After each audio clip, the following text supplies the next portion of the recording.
Hello everyone. I hope you are doing fantastic today. I wanted to come and share a tip with you about using scraps of stabilizer to hoop in your embroidery hoops.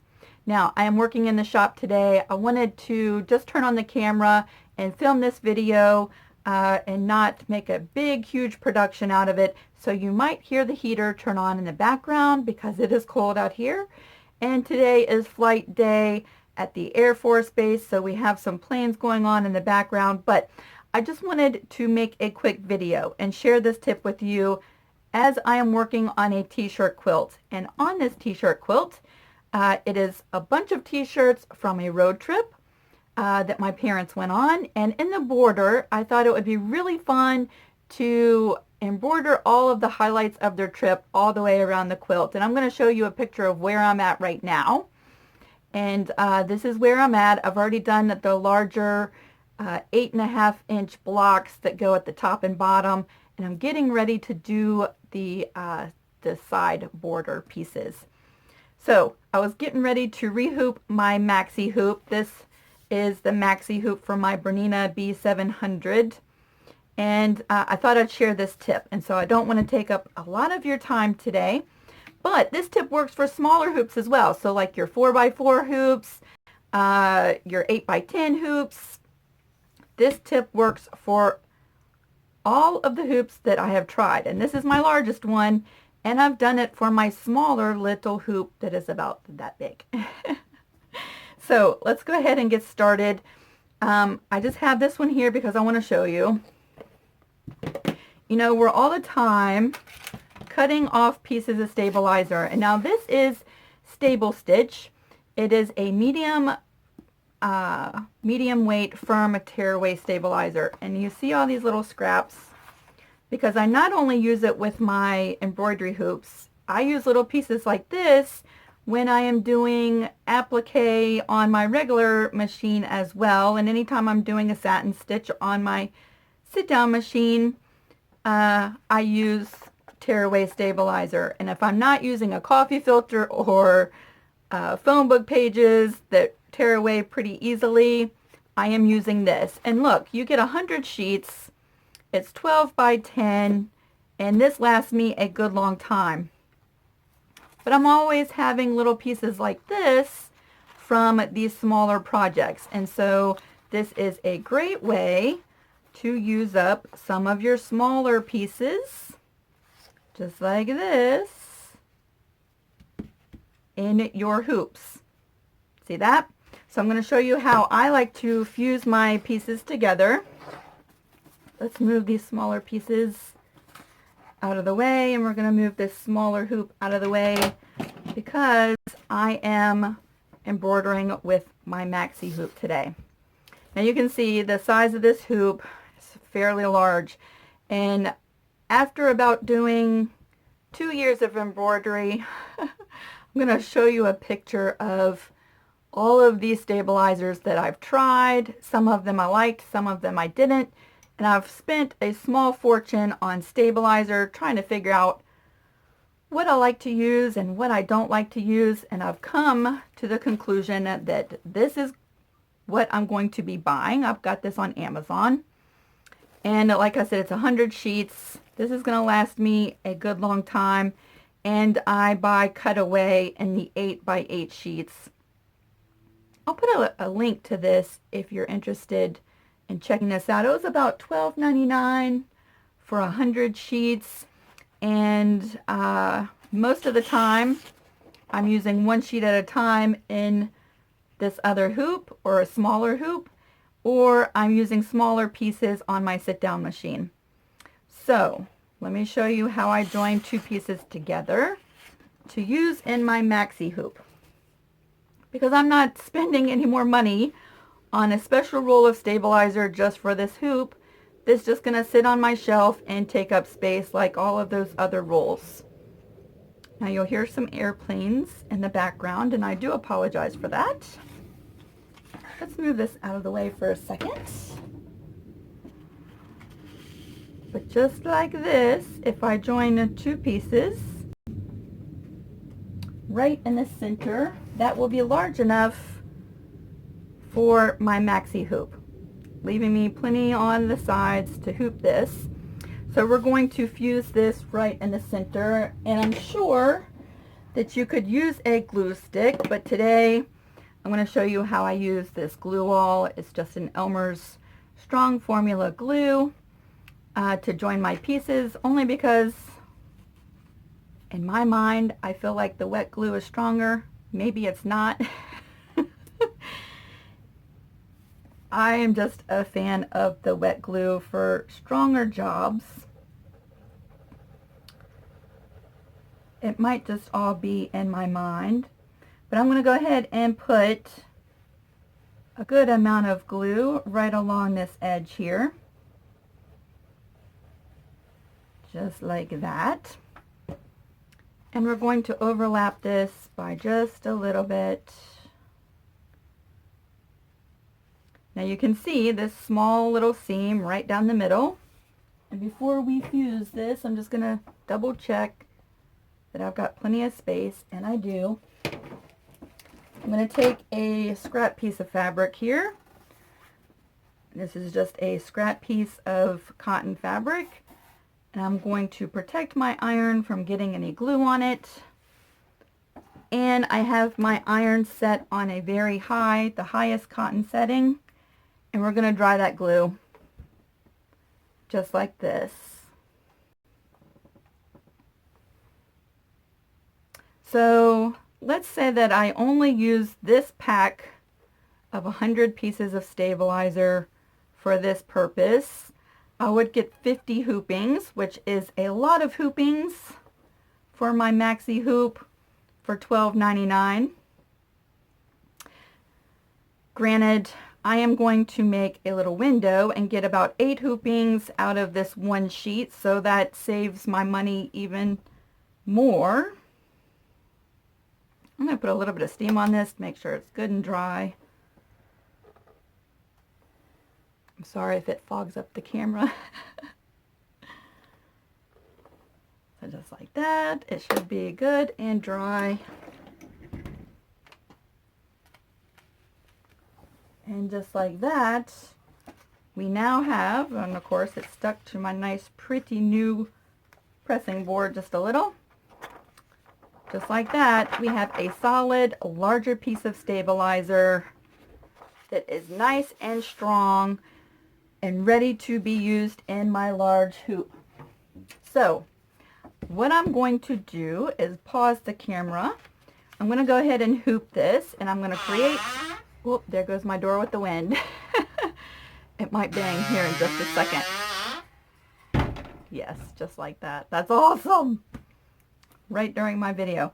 I'm going to go ahead and hoop this and create my little window. Now, if you've never seen a little window made out of stabilizer so that you can reuse your hooping several times, I'll put a link in the description box to another video that I did, and maybe you can learn about that. But I'm going to go ahead and do that, and we're going to put this in the machine. I'm going to show you how strong and durable the fused stabilizer can be.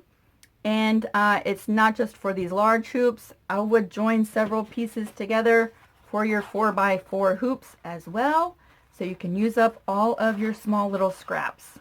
So just passing this tip along, let's go ahead and get this hooped, and I will show you how it stitches.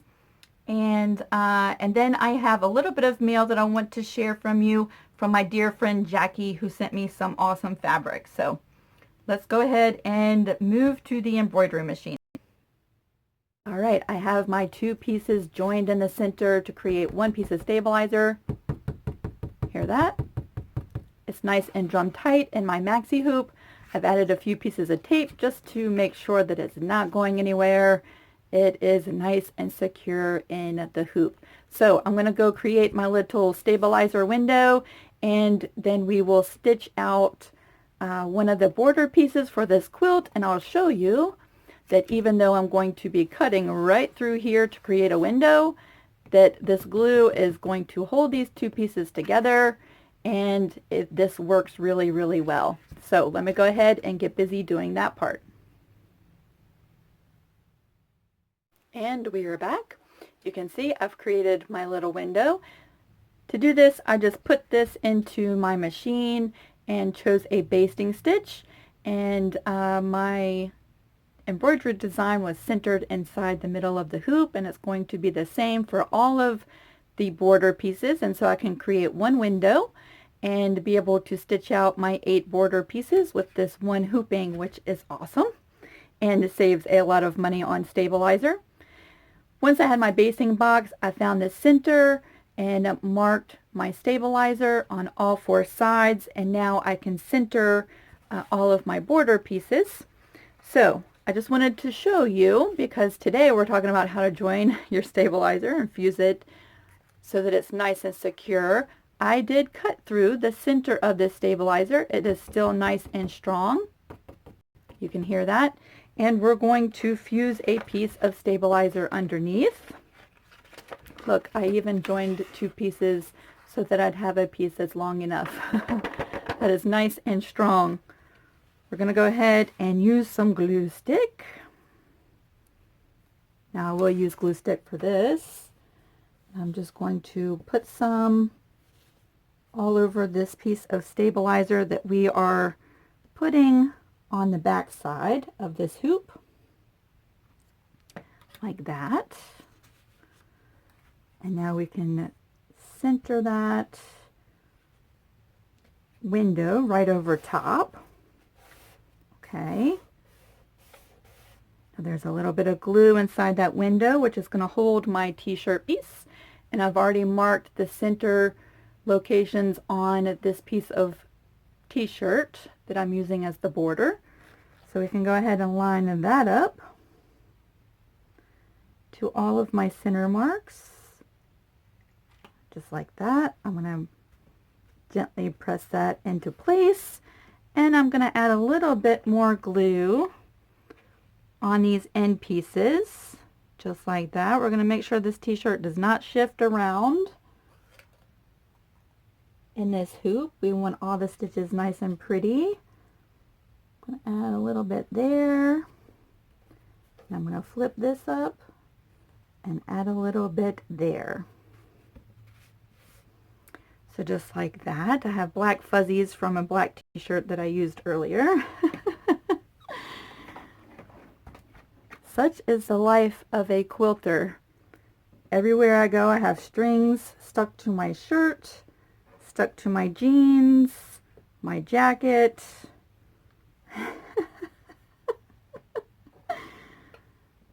Even my finished quilts, I find strings even after I wash them. That is from the studio of a quilter. I'm just drying the glue from the glue stick. Just like that.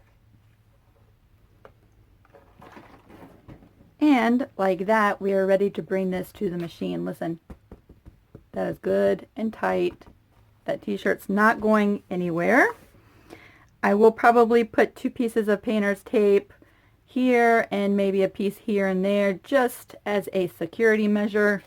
I think really it just only makes me feel better. And then I'm going to show you how this stitches out and how this stays perfectly in place, and that this join is nice and strong so you feel confident to give this method a try.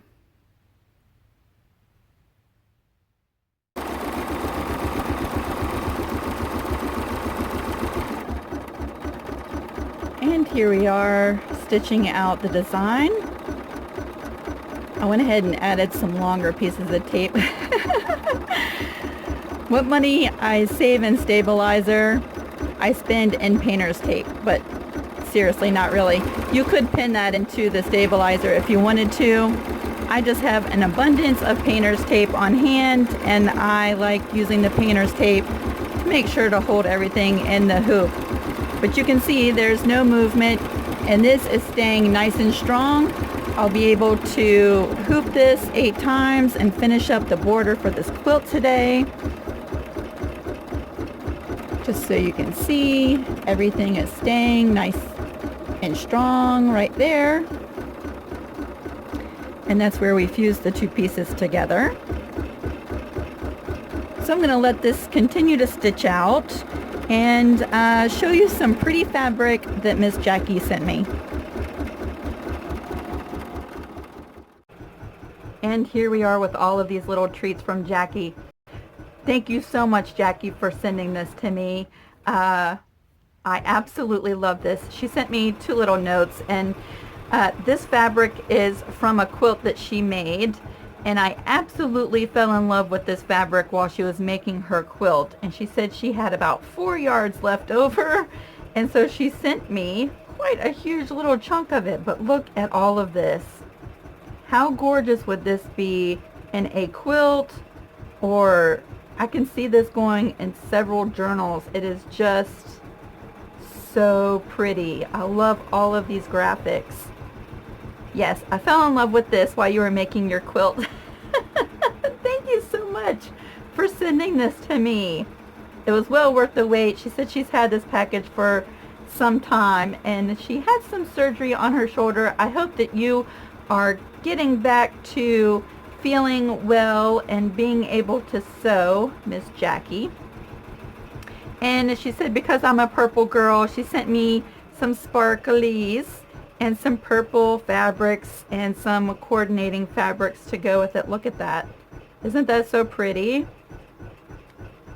I look forward to using all of these, or sitting them off to the side and staring at them, which I do a lot. So these might just accompany me next to my sewing machine for a while so I can just look at them. And then she sent me some cards to use in my journals. I would love a stove exactly like that. Isn't that so pretty? I love that. Little bunny. And here is a card. It's got little snippets of fabric on it. That is really awesome. And then look, how pretty would this be in a lady's journal? You could turn these into little paper clips. Wouldn't that be so cute, hanging out the side of your journal? Or you can keep it as a card. I think I'm going to repurpose this, if you don't mind, Miss Jackie, because I could find all kinds of little ways to use these as embellishments in a journal. And that's the way my mind thinks. I like to repurpose and reuse. Thank you so much for sending me all of these treasures. This, oh, I love that so much. Oh, it's upside down. Let's see. I absolutely love this. Thank you so much for sending that to me. And I apologize for the noisy embroidery machine going on in the background, but I'm on a time schedule and I really need to get this quilt finished up so I can move on to my next project. I will put a screenshot here of what this embroidery looks like when it's all finished. And my hoop is holding up nicely. I really hope that this little tip saves you tons of money. I'm all about that. And helps you use up all these little itsy bitsy pieces of scraps that we have. I know that we have tons of them. It's not just fabric scraps we have, but we end up collecting all of these bits as well. If you would like to leave a comment below, I'd love to hear how this method works for you. And of course, you can always send me pictures over on Facebook. I feel like I'm competing with the noise of the embroidery machine. You can send me pictures on Facebook. I'd love to see your work, and you can join my little creative crew group there as well, and we share all kinds of things like pretty fabrics, quilting projects we have going on, and paintings, crochet, knitting, whatever thing that you're working on at the moment. We would love to see it. And if you don't do Facebook, I'll put a link to my Etsy shop where you can send me pictures and show me what you are working on. Thank you all so much for watching. I hope you have a wonderful week, and we will talk to you really soon. Bye, everyone.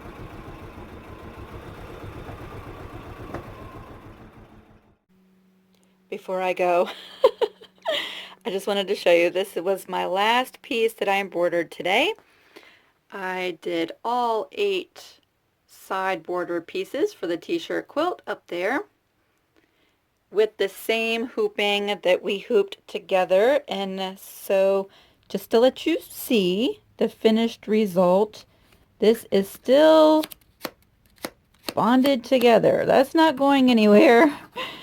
And you can see all of the abuse from the 8 hoopings and gluing each of the 8 different times. There's a ton of like extra glue that is bonded to the tearaway stabilizer. But that seam that we bonded together, those 2 pieces, still strong. I could probably use this frame several more times before I had to change it if I still had more pieces to make. But just wanted to come back and show you at the end of the day that my frame is still going strong. These 2 pieces are not coming together, and so I feel really confident about using this method to join other pieces as well. So, all right, now I'm really going. Thank you so much for watching, and I hope you come back really soon. Bye, everyone.